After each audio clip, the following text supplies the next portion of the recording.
Bendiciones hermanos, le damos las gracias al Señor y en esta ocasión estaremos hablando de lo que Pablo deseaba de los colosenses y estaremos utilizando como elemento base el documento de la carta de los colosenses, el capítulo 1, versículos 3 al 14, en la cual estaremos tocando este interesante aspecto. El pensamiento central indica que una de las preocupaciones mayores de todo creyente debe ser tener las virtudes espirituales señaladas en las Escrituras. ¿Y cómo podemos entonces nosotros sostener esta postura? Pues el versículo 9 del capítulo 1 lo señala de la siguiente manera, por lo cual también nosotros desde el día que lo oímos no cesamos de orar por vosotros y de pedir que seáis llenos del conocimiento de la voluntad en toda sabiduría e inteligencia espiritual. A través del análisis vamos a estar tomando en consideración una serie de aspectos en la cual vamos a estar analizando y vamos a ver como objetivos propiciar el entendimiento de lo que es el análisis de este pasaje bíblico que vamos a estar analizando y comprender que la vida cristiana es constante ascenso espiritual que no debe ser interrumpido, como también alcanzar los niveles espirituales que se indican a través del análisis bíblico que presentaremos. Es por eso que cuando comenzamos a hacer lectura vamos a estar tocando versículo a versículo para ver entonces qué es lo que Pablo deseaba de la iglesia de Colosas. Iniciamos la lectura que inicia desde el versículo 3 indicando lo siguiente. Siempre orando por vosotros damos gracias a Dios, Padre de nuestro Señor Jesucristo, habiendo oído de vuestra fe en Cristo Jesús, del amor que tenéis a todos los santos, a causa de la esperanza que os está guardada en los cielos, de la cual ya habéis oído por la palabra verdadera del Evangelio, que ha llegado hasta vosotros así como a todo el mundo, y lleva fruto y crece también en vosotros desde el día que oísteis y conocisteis la gracia de Dios en verdad, como lo habéis aprendido de Epafras, nuestro consiervo amado, que es un fiel ministro de Cristo para vosotros, quien también nos ha declarado vuestro amor en el Espíritu, por lo cual también nosotros, desde el día que lo oímos, no cesamos de orar por vosotros y de pedir que seáis llenos del conocimiento de su voluntad en toda sabiduría e inteligencia espiritual, para que andéis como es digno del Señor, agradándole en todo, llevando fruto en toda buena obra y creciendo en el conocimiento de Dios, fortalecidos con todo poder, conforme a la potencia de su gloria, para toda paciencia y longanimidad, con gozo dando gracias al Padre, que nos hizo aptos para participar de la herencia de los santos en luz, el cual nos ha librado de la potestad de las tinieblas y trasladado al reino del amado Hijo, en quien tenemos redención por su sangre, el perdón de pecados. Y es importante tener claro que quien deposita su fe en Cristo para ser salvo recibe el amor de Dios, el cual se expresa en los hermanos. Si no es así, no hay prueba de haber sido salvo. Por eso que lo vamos a estar observando a través del análisis bíblico. Y vamos a estar viendo cómo Pablo da gracias a Dios por los de la iglesia de Colosas. Y vamos a estar viendo cómo Pablo oraba por los colosenses y las obras que hacía Dios. Colosenses, como sabemos, es una epístola sumamente interesante, al igual que la carta a los romanos, ya que Colosenses fue escrita en una iglesia, mejor dicho, que Pablo nunca había visitado.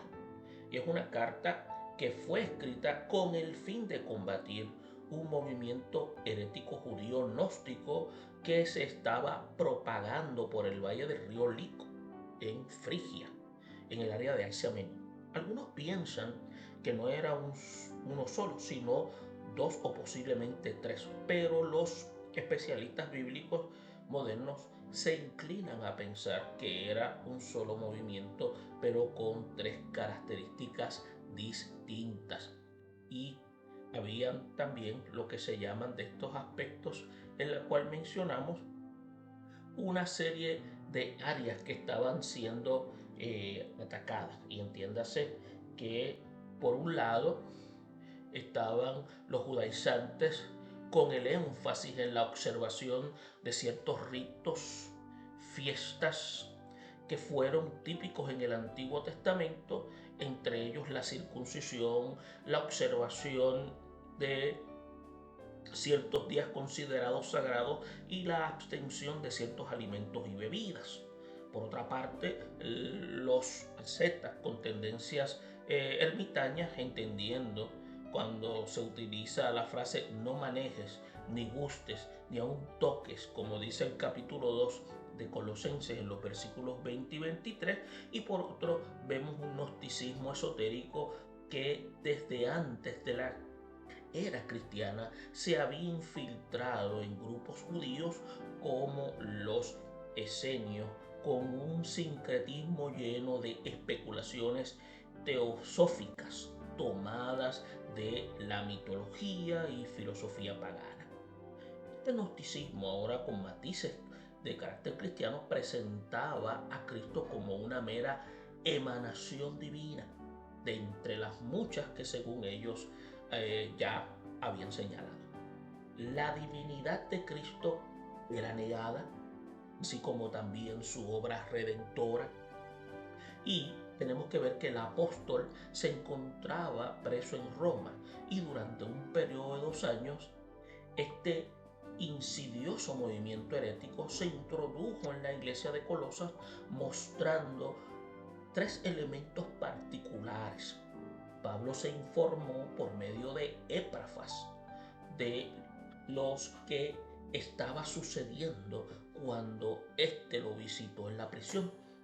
El apóstol de manera inmediata escribe la carta a los de Colosas, que dicho sea de paso sirvió como base para que envíe a los de la iglesia de Éfeso.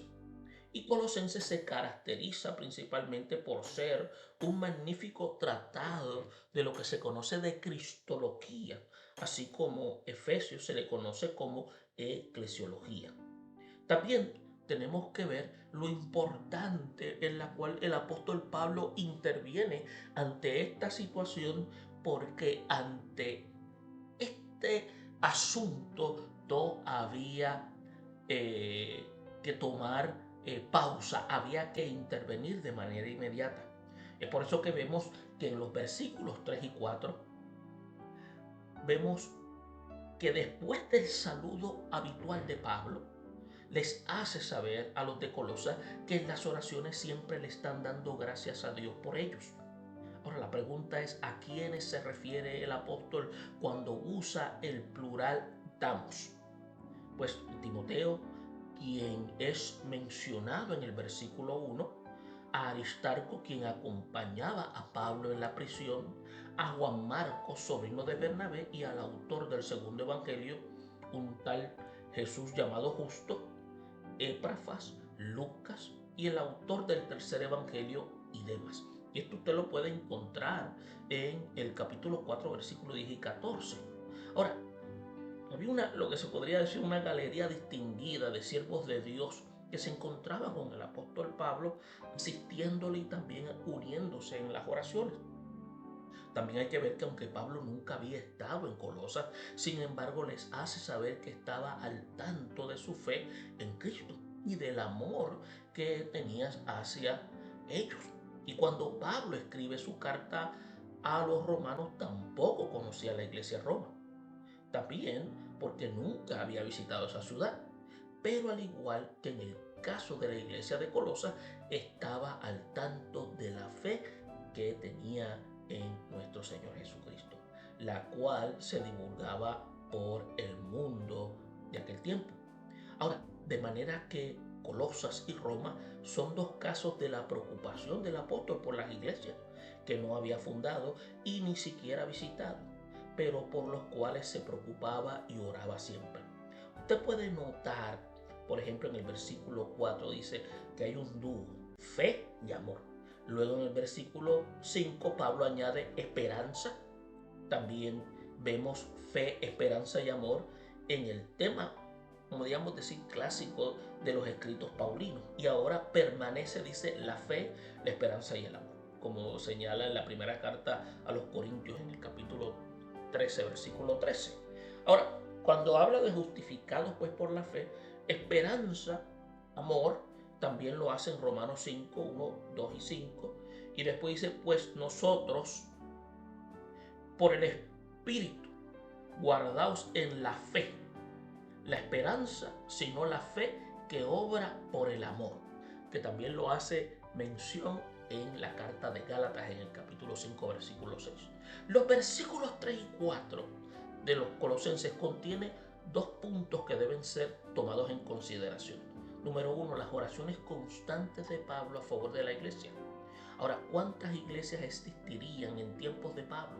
Había muchas, no solo las que él había iniciado, sino también las que habían fundado los apóstoles y muchos hermanos más, de los cuales el Nuevo Testamento no dejó ningún registro. A pesar del gran número, el apóstol sentía la carga de orar por ella. Y ahora, ¿por cuántas iglesias orará el creyente promedio? Dios permita que sea por muchas. Ahora, el otro aspecto, la fe en Cristo debe expresarse con el amor a los hermanos. Y este es el gran tema del apóstol Juan en su primera carta, que la fe en Dios y el amor a los hermanos debe ir de la mano. Ahora, quien deposite su fe en Cristo para ser salvo, recibe el amor de Dios, el cual se expresa en los hermanos. Si no es así, no hay prueba de haber sido salvo. Entonces, vemos en los versículos 5 y 6 la palabra esperanza. Es así en todo el capítulo, en el que el ser teológico es la traducción del griego, ese término elpis que se usa en el Nuevo Testamento como algunas 54 veces. La esperanza bíblica es muy distinta a lo que el mundo se conoce como tal. La esperanza, según en el mundo, es el estado del ánimo en el cual se nos presenta como posible de lo que deseamos. Pero que haya posibilidad no significa que exista la garantía total de que se lograra lo que se desea. Ahora, la esperanza bíblica tiene la connotación de seguridad, siempre y cuando uno se mantenga dentro de la voluntad de Dios. Los creyentes tienen una esperanza reservada en los cielos, y esta esperanza es un hecho, y se llama esa esperanza porque no se ha llegado a ella, porque no ha llegado el tiempo de poseerla. Y tenemos que ver que el hecho de que uno no vea ni toque esa esperanza no significa que no es una realidad, ya que por fe nosotros caminamos, nosotros andamos por fe, no por vista. La esperanza del creyente tiene que ver con la vida eterna en Cristo, las mansiones celestiales, la presencia inmediata de Dios, la recompensa que recibirán los creyentes por su fidelidad y el servicio a Dios. De esto es lo que hablan las escrituras, tanto en el documento en Hebreos capítulo 11, versículos 13 y 16, y el apóstol Pablo en la carta a los Corintios, su segunda carta en el capítulo 2, versículo 9. Y en la afirmación de que hay una esperanza que está guardada en el cielo para los creyentes, que se establece otra verdad que también es importante. El creyente está de paso en esta vida y no debe hacer de ella como si fuera su destino final. ¿Cuántos hay que viven obsesionados con sus empleos, carreras, negocios, que no tienen tiempo para pensar en el más allá? Recordemos lo que Cristo dijo en su palabra en Mateo 6, versículos 19 y 20. Es importante entonces que tengamos claro que nosotros tenemos esa esperanza bienaventurada. Por lo tanto, cuando vamos a los versículos 7 y 8, notamos algo interesante. Cuando se habla de Epafras, es una forma corta de nombre que significa Epafrodito, un nombre muy común, frecuente, encontrado en las inscripciones de ese periodo. Se le vuelve a mencionar en el capítulo 4, en el versículo 12 y 13, y a Filemón en el versículo 23, donde se le identifica como compañero. Y bien tenemos que ver que estaban viendo ellos que eran compañeros de prisiones de Pablo. Esto no significa que se encontraban encarcelados junto a Pablo en Roma, sino que en otra ocasión posiblemente en Éfeso estuvieron juntos en la cárcel. No hay suficiente prueba para identificar esto. Con el caso de Epafrodito que se menciona en Filipenses 2, 25 y 4 y 18. Epafras era un nativo de Colosas y probablemente convertido de Pablo en Éfeso. Su ministerio era el de evangelista en el valle de Lico, donde estaba floreciendo la iglesia en Colosas, Hierápolis y la Odisea. En los versículos 7 vemos, y en el versículo 8 también, Pablo hace lo que se llaman 3 comentarios muy elocuentes de quien era Epafras cuando dice nuestro consiervo amado. Y la palabra consiervo forma lo que es un prefijo y el sustantivo, en la cual es una traducción literal, en la cual es coesclavo, uno que era esclavo de Cristo juntamente con Pablo y los demás ministros que se encontraban con el apóstol en Roma. Un siervo tenía sueldo, el esclavo no. El siervo podía abandonar a su amo una vez terminado el trabajo por el cual había sido contratado. No es así el esclavo. El esclavo servía a su amo de por vida. En el capítulo 4, versículo 12, Pablo vuelve a hacer la referencia de Epafras, a quien llama esclavo de Jesucristo. Y este probablemente sea la definición más elocuente que se pueda ver en el Nuevo Testamento de un siervo de Dios. La iglesia necesita más esclavos de Jesucristo y menos estrellas con ambiciones de protagonismo. Fiel ministro de Cristo. Por eso es que esta palabra denota disposición de desempeñar los cargos más humildes que le sean asignados a uno. No ha declarado vuestro amor, dice el apóstol, en el Espíritu. Entonces Epafras era sensible a los aspectos buenos de los creyentes. No fue donde Pablo para quejarse de los colosenses ni para llevarle chisme. Lo único que comentó de ellos era el amor que tenía hacia sus hermanos y Dios. En los versículos 9 y 10, Pablo les hace saber a los de Colosas que como resultado de haber oído las noticias que Epafras le trajo de los colosenses, tanto él como sus compañeros de ministerio se dedican a hacer 2 cosas a favor de ellos. No cesaban de orar, no cesaban de pedir. Entonces, las palabras orar tienen que ver con asunto en general. La palabra pedir es más bien específica y tiene que ver con las cosas que siguen a continuación en el versículo 12. Y vemos que Pablo y sus compañeros no hacían oraciones generalizadas, como algo así como Señor bendice a los hermanos de Colosas. No, era bien específico. Hay muchas oraciones que se parecen a un cazador cazando con una escopeta, que usa cartuchos que con perdigones según los que se está cazando. Si le tira las palomas, lo hace con la esperanza de que un perdigón de los muchos que tiene, el cartucho le pegue alguna.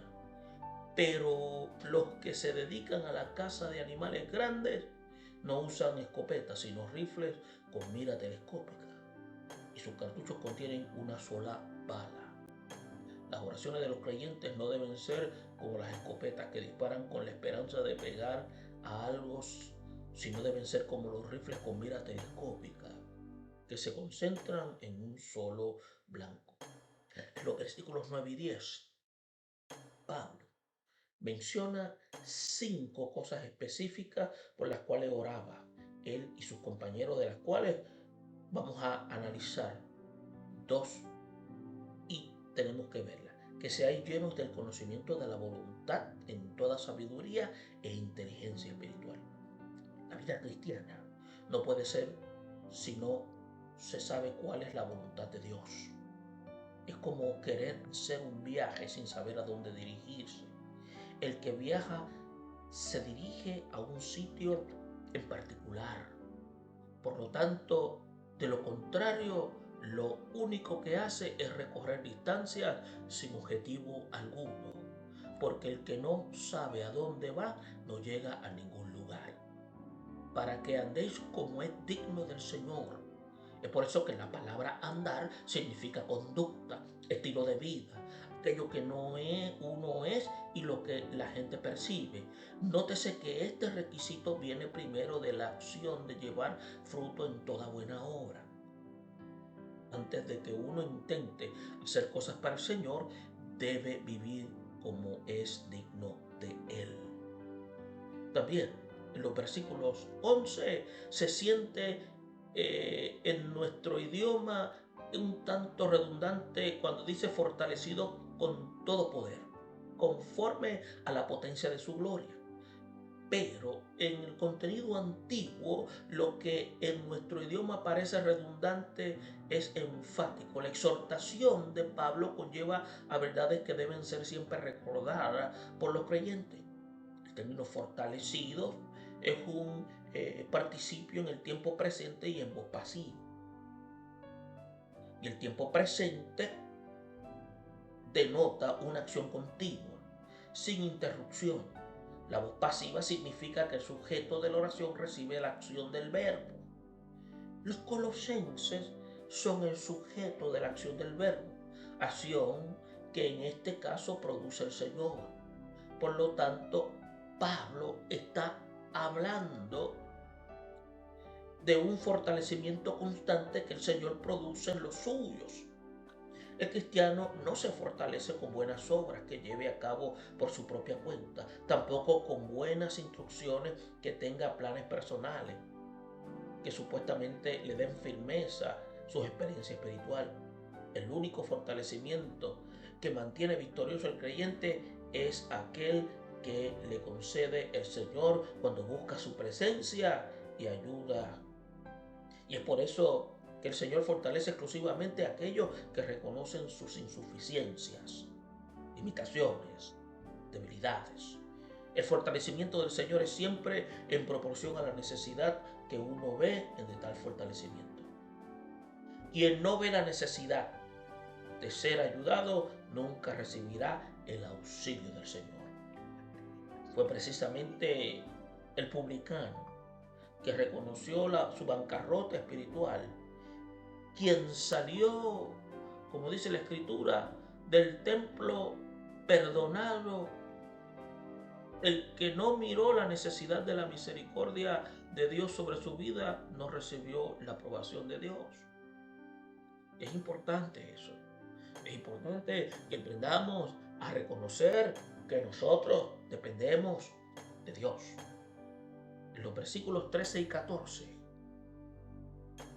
Pablo atribuye a nuestro Señor Jesucristo lo que se llaman 4 acciones fundamentales que son parte de la salvación.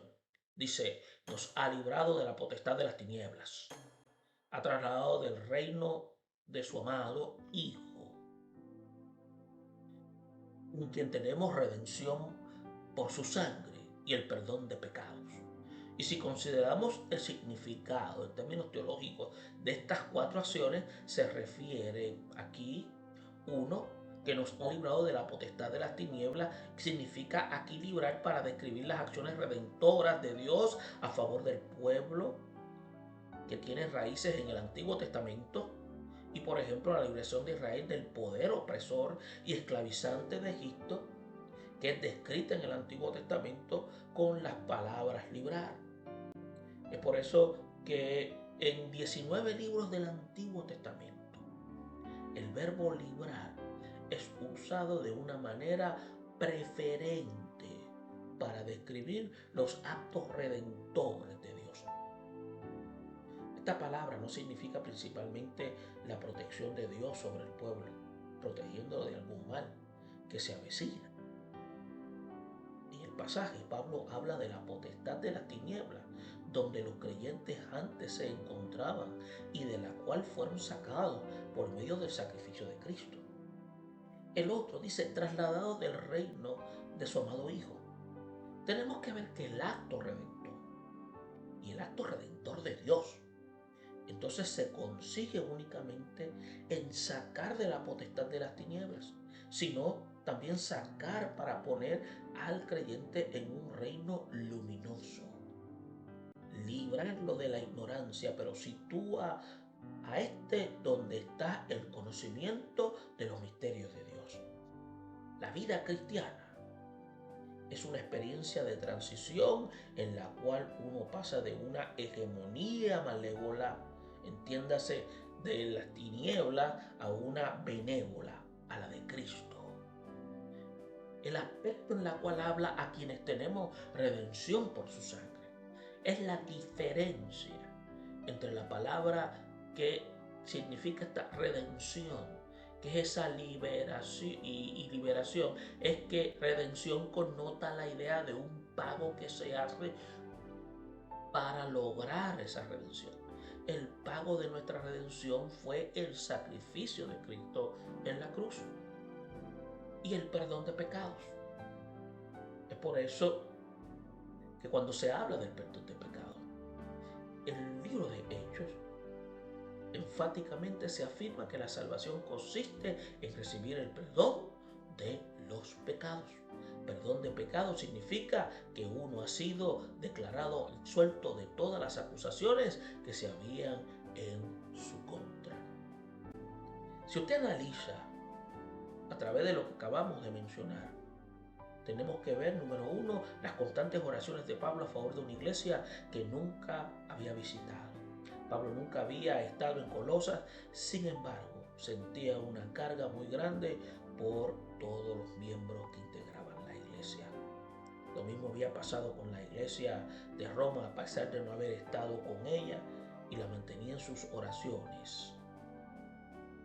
También tenemos que ver que una de las características de los colosenses era una fe en Cristo y el amor por todos los hermanos.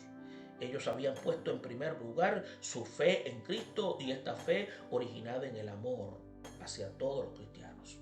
También tenemos que recordar algo importante, que nadie puede pretender creer en Cristo, ser su discípulo y no tener amor hacia sus hermanos. También los colosenses sabían que por haber depositado su fe en Cristo tenían una esperanza guardada para ellos en el cielo. La palabra esperanza sugiere, escuche bien, una seguridad. No se refiere a incertidumbre, sino a una seguridad. El apóstol por eso les recuerda que dicha esperanza está guardada en los cielos. Y estas palabras recuerdan lo que el Señor les dijo a sus discípulos: en la casa de mi Padre muchas moradas hay. Voy pues a preparar lugar para vosotros, para que donde yo estoy, vosotros también estéis. Y la esperanza de los colosenses vino a ellos por medio de la proclamación del Evangelio. Pablo afirmó que a Dios le plugo salvar al mundo por la locura de la predicación. A los romanos le dijo que solamente se puede creer para salvación cuando se ha escuchado a alguien predicar.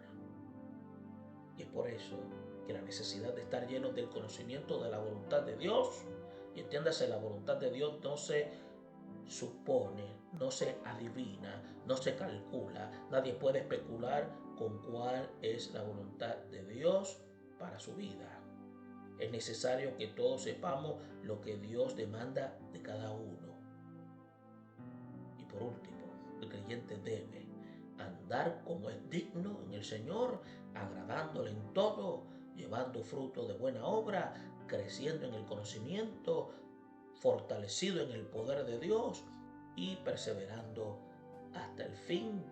Y es por eso que el creyente nunca debe olvidar que Dios lo ha hecho participante de la herencia destinada a los santos y que lo ha librado de la potestad de la tiniebla y lo ha trasladado al reino de Cristo, en quien ha obtenido redención y perdón de sus pecados.